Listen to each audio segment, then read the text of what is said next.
أربع جوالات من ريال مدريد لازم يتبدلوا ويجيو جوالات جدد مع أقوى وأحسن في كل مكان. اللاعب الأول لوكاس فاسكياس من 2013 في النادي. الحقيقة ما عملش اللي عليه، معناها بديل صحيح يدخل يعمل فازات وكل شيء، أما آخر عام عامين الحقيقة ماهوش لوكاس فاسكياس، وماهوش أصلا لوكاس فاسكياس ما ظهرش في البرايم نتاعو. لوكاس فاسكيز لازم يخرج ويعوضوه. اصلا هو لوكاس فاسكيز ماهوش ظهير جناح ايمن، معناه في جناح ايمن في بلاصة رودريجو. تجي تلعبوا ظهير ما يجيش معناها، ولازم يبدلوك او يخرج مش يبدلوه ويجيبوا في بلاصتو ظهير. بسبب معناها عودة نزول مستوى كارفاخال، وبسبب الإصابة معناها أصلا ماهوش قادر يلعب. هو الجوار لازم يبدلوه بأرنولد. الحقيقة نتوقع يواتي ريال مدريد، والحقيقة أرنولد من أحسن أظهرة، تقريبا من أحسن ثلاثة أظهرة في العالم.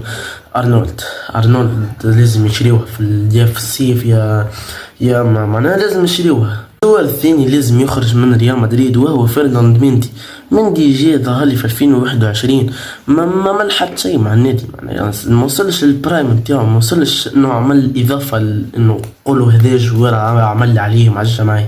ما ريتوش الحقيقه انا في البرايم نتاعو. يغلط برشا، ما عادش يعدي باسيات صحيح، شويه في الديفونس باهي مشي على ريال شويه معناه، اما كاو تقريبا باش يدخل في 30 سنه عام الجاي، معناه ما عادش صغير الجوار باش يطور من مستواه. ما طورش قبل سيبون في الفوت معناه. والجوار الثالث وهو داني سيبايوس الحقيقة بعد خروج توني كروس هو الشمعة المضيئة بعد لوكا مودريتش في وسط الريال.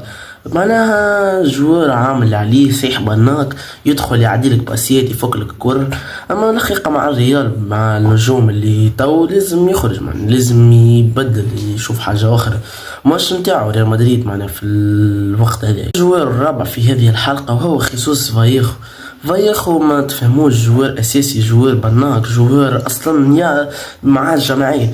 الحقيقه فايخو يتسمى اسطوره معنا بالبطولات اللي عنده، معنا 3 تشامبيونز ليج وبرشا حاجات، معنا لازم يخرج كهو، مش يخرج لازم يطردوه، معنا يفسخوا له عقده. ماهوش نتاع ريال مدريد اصلا، عمري ما ريتو يكور، يعني ريتو ظهر لي في 2018 كهو، معنا ريتو عمل لعب شويه، اما تو الحقيقه ما نراش فيه، معناها لازم يخرج من الجنة. والجوار الثاني بعد ارنولد كما حكينا اللي لازم الريال تشريه هو مركز المحور. لازم الريال تشري وسط دفاع قوي برشا، لازم خاطر كاسم